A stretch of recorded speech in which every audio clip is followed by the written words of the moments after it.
Prava vira, odprta za druge in za odpuščanje, dela čudeže. Današnji evangeljski odlomek podaja 3 načine življenja. Predstavljajo jih podobe nerodovitne smokve, prodajalcev ali, kot jih je opredelil papež, poslovnežev v templju in človeka vire. O leteh je danes govorila homilija med jutranjo mašo v kapeli doma Svete Marte.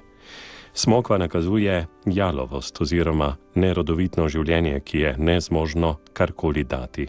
To je življenje, ki ne obrodi sadov in ki ne dela dobrega.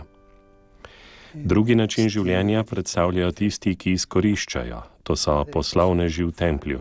Med drugim za svoje posle izkoriščajo tudi Božji sveti kraj. V njem menjajo denar in prodajajo živali za darovanje. Tretji način življenja, pa je dejal papež, pa je življenje vire. Jezus ga je opisal z besedami: imejte vero v Boga. Kdor bo rekel tej gori, vzdigni se in se vrzi v morje, in ne bo dvomil v svojem srcu, temveč verjel, da se bo zgodilo, kar pravi, se mu bo zgodilo. Za vse, kar molite in prosite, verjemite, da ste že prejeli in se vam bo zgodilo.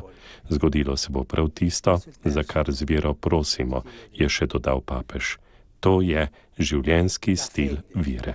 La fede per aiutare gli altri, per avvicinarsi a Dio. Questa fede che fa miracoli.